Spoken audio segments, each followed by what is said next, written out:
folks, how you doing? Russell True Results 303 .com. Check out the website, link in the description box. Mind, Body, Spirit, Fitness. Put in the healing back and health. Follow me on social media, Facebook, Twitter, Google Plus. Podcast is out there. Links down below. This is week 5 of my Ironman, half Ironman training vlog, letting you know week by week what I am doing to get prepared. My boss is creating this workout for me because he's done 4 Ironman. I was going to do my own because I am a personal trainer, but I figured might as well go with the experience, and then from there I can do some other stuff, which I'm already thinking there's some other stuff I want to do leading up to my full Ironman next year, but I'm going with the boss. So, week 5, what did we do, right? So what we tried to do was, if you know or you don't know, blocks, and that's just going from the run to the bike, right? Those transition periods. So we're trying to transition to get the body used to the uncomfortableness, if that's even a word, that is going to come during the race when you're getting off the bike into the run, right? So for me, I ended up just doing elliptical stuff because we did a big mountain run, which I'll get into, so I was pretty sore. So what we were doing was intervals on the bike, right? So I did a 30-minute bike day and a 40-minute bike day. And what we did was, I was on a spin bike or even just at Planet Fitness with my lady, and I would just up the intensity or the level to make it harder to pedal for a minute to a minute. The first day was a minute, and then the second day was a minute and a half, and then go back down for a minute and just go back and forth, minute and a half, minute and a half, minute and a half, minute. And I did that for one day 30 minutes, the next day 40 minutes. And what I did, so when I was on the spin bike, the way I adjusted it was, right, I adjusted, cranked it down to where it was kind of difficult, right? And I coasted that for a minute, and then I would do a full turn, because you can see the little bike guy in the plus minus. So I did a full turn, and then I would cycle for my minute. And then instead of going back to the original spot, I would go back only halfway or 3/4, and then I would go back around. Then so if I started here, right, I would do a full circle, tightening it to here.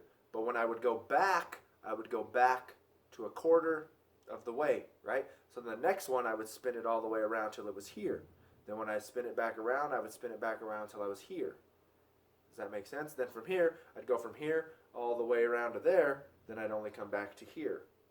Then I'd go fully around to there, then I'd only come back to here. And that's how I did my intervals on the spin bike. And then eventually you get to a point to where you can't do that anymore, so you just struggle with it and find that sweet spot, right? But I like to build up to it. I don't like just to start heavy and then struggle that whole time. I like building my intervals that way. So same thing with the bike. There, I think at Planet Fitness it only went up to 20. I think it might have went up to 25. So for me, I would start at 8, and then I would go to, I think, maybe 10. 10 to 15, or I think I went from 8 to 15 to 10 to 17 to 12 to 19 to 14 to 20, and then I kind of stood at that 15, 14 to 20, and I went back and forth and that's how I did my intervals. On one day, I'm not going to lie, I got lazy. I did not run, and I just didn't feel good that day. I don't remember what the reason was. I was tired, didn't feel like doing it. The next day, though, instead of getting on the treadmill, I got on the elliptical, and I just did elliptical sprints. So I sprinted for a minute, and then I relaxed. And then I sprinted for a minute, and then I relaxed for a minute. Sprinted for a minute, relaxed for a minute. Did that for 10 minutes, got off, that was it. So I did a lot of that. I did 2 days of that. The other day, I did a 5K, and that was, just for speed, trying to 5K for speed. So for me, it ended up being 24 minutes and 10 seconds, my fastest 5K. If you followed the previous blog, it was 24 minutes and 45 seconds. So I cut, 35 seconds off of that one. And, that's the same thing. I started at 6 for a minute, then I went up to 6.5 for a minute, and then I went to 7 for a minute, and I cruised at 7.5. I got up to 8 at one point. Towards the end, I was trying to get under 24 minutes, so I was up at 10 miles an hour, just dead sprint, and I was unable to get it. I ended at 24 and 10 seconds. So for me, I like to start slow and build myself up. The only reason why is because one day I was running late on a Saturday, I think, before I had to go to work, or Sunday before I had to go to church. And I just went outside and I just started running. My lady does that. She'll just get on the treadmill and start running. I did that. Usually here, I'll walk down the street, get down. We have a little school down the way, and I'll do some leg swings and some stretches. This time I just went out and ran. By the time I even got down there, my Achilles was killing me. My foot was cramping. I was only able to do a 1 minute run or a 1 mile run. So for me, I like to start slow. For me, I foam roll and I do some stretching before I even get on. And then when I get on, I still start with a walk / light jog, depending on what it is, to build myself up. I know my body needs that warm up. I'm a little bit older. I got a couple years on the lady. So I need that extra warm up. Then last but not least, I did a sprint session in the pool for 25 minutes. I was supposed to run that day, but for me, I thought to myself, well, I'm not even going to run when I get out of the pool, right, or out of the water. I'm going to be biking, so I got lazy. I don't like getting out of the pool and then changing and going and biking in reality. I've done it a few times, just not a fan of it. But so that day, it was sprint down the pool as fast as you can, and then a nice slow swim back. Sprint down as fast as you can, nice slow swim back. So did that for 20-25 minutes, called it a day on that. And I think the good thing about that was it gets you used to having less air in the lungs. And for me, I tend to swim really hard off the bat and then I coast. So for me, it's hard to find that slow pace. So I think for me, it really helped because I was able to slow down, and I had really great results in the pool yesterday, which you're going to find out about in next week's vlog for this training right here. So, for me, it was a really great experience on that sprint down and swim back. I really enjoyed that. Don't get me wrong, it was freaking hard, but I think it had great benefits. So, nutrition-wise, I was fairly on point. I did really good. I'm actually, as of yesterday when I got on the scale, I'm still down weight. Usually on the weekends I overconsume and I don't lose any weight, but I was actually down weight instead of gaining it back. I was usually holding at about 188, 189. I was down to like 135, 184 yesterday. I didn't weigh myself this morning, so that's great. I didn't gain that weight back over the weekend like I normally do, so now I'm slowly on the way down, I think, which is going to be a good thing. And maybe I'll just talk about it since that was last week. The thing that helped me, I think, with that is, for me, I'm starting to push my first meal of the day back as far as I can, so pretty much intermittent fasting.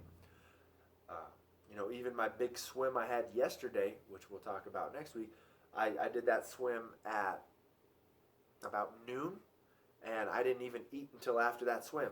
So and I got great results in the pool, which I'll talk about in next week's video. And then on Saturday, I had a birthday party, so I didn't get to work out on Saturday. I didn't mention the mountain run. I'll have to talk about the mountain run. So I had a big birthday party for my cousin's husband Saturday night. All I ate was a half a cantaloupe, maybe a full cantaloupe. I had cut it open the day before at work.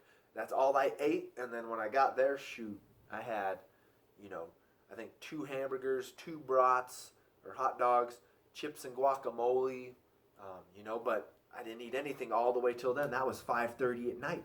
I had ate nothing, I don't think. So that really helped, I think, as well, not to put that weight back. Because usually, I'll have breakfast, I'll have lunch, I'll have a snack. And by that time, I'm already at 1,000, 1,200 calories, and then I'll have dinner. This time, I had probably 300 calories, and then when I went there and crushed 1,800, it really didn't matter. So that worked for me. Now, the run, I did a mountain run with my boss here in the foothills in Golden, and I had a different watch. I bought a new one to be able to track my swim and activities a little better. But that day, according to my old watch, which was nothing fancy, it was 8 miles, and we did an hour and a half. And for that, all I know is the way up was crazy, windy, steep as heck. The way down wasn't as windy, but it was steep as crap. And it took us an hour to get up, 30 minutes to get down. The boss was estimating a 2-hour run. It only took us an hour and a half. That was why I didn't do some of my sprint sessions, because my side of my calves were sore as heck. Now for me, I've always played hockey, so I have, in my mind, strong ankles. But when we were sprinting down that hill, there was a couple times where I rolled my ankle and landed, not here like that, at a full sprint. But since I have strong ankles, I just kept going. And it took a day or two, but the side of my calves were jacked up from rolling them. And I rolled each one at least 2 to 3 times. I'm just lucky that I didn't eat it, because it was like running through boulders, rocks this big everywhere, and you're just dodging them trying to run. But I enjoyed that one. That helped with the leg burning, and it was just really nice and refreshing to get up there. So that was an hour and a half mountain run, since we have the mountains here. So there you go. That's it. Week 5, half Ironman vlog. What's going on? What I did. Hopefully it's going to help you on your journey, and let's see what happens. So once again, you're here for Ironman fitness information, but don't forget, I'm also a personal trainer, so I've got some exercise videos with a client, some of my own, muscle imbalances, pain prevention, nutrition, spirituality, Christianity, things like that. So it's an all-around channel, and I hope that you will actually look and check out some of those other videos.